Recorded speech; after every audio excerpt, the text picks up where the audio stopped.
I've been slacking a bit about posting, so now I'm on February break. I haven't really had a lot of motivation to record the agricultural facts of the day at school because I've been very busy at school. But today is Saturday, and Saturday means catch up on farm chores day. No, we are not cleaning the chicken coop today. I actually did that a few days ago when it warmed up. I capitalized on that. However, I found myself cleaning the entire chicken coop by myself, ending in me being thoroughly exhausted and having a very late night. Today, there are a few things that I have to do that I typically don't have time to do during the week, one of which is inject the remaining 2 cows with doramectin that I did not have enough for earlier in the week. Last weekend when I had a chance, I assessed my goats and I assessed my cows, and I realized that they had external parasites. The goats appeared to have a biting lice issue, and the cows appeared to have a sucking lice issue.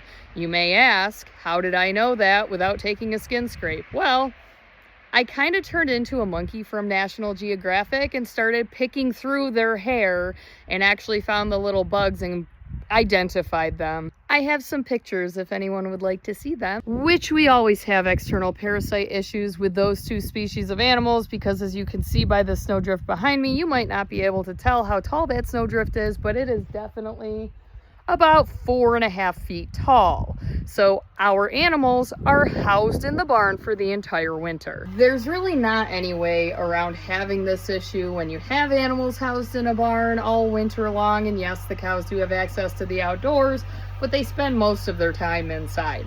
Next year, I'm going to be more proactive and dose them with doramectin at least at the beginning of winter and maybe every couple of months. Typically, I opt for pour-on ivermectin because my cows, when they receive shots or feel a needle inserted into them, literally make it sound like I'm killing them. So I prefer not to inject them if I can help it. They literally have PTSD from me doing it earlier in the week. I put them all in the headlocks, lock the headlocks. That's how I inject them, and they just aren't having it. Been giving my entire cow herd shots like that. I do, because they're all getting doramectin. It's the same liquid, it's just different dosages. I use what is called a hot shot. And no, it's not a taser, it's literally extra tubing, and it's a little bit more forgiving when I go to stab them and they jump and flinch. It's less likely that the needle is going to come out by having that excess tubing. So that is one thing. Now, one thing I do find fascinating, and it's been like this for years, we've had Nigerian dwarf goats living with our hair sheep for literally years. And the goats are always afflicted with an external parasite during the winter months. However, the sheep never, not that I want to jinx myself, but the sheep never have any issues. And these are hair sheep, not wool sheep. I only have 2 wool sheep.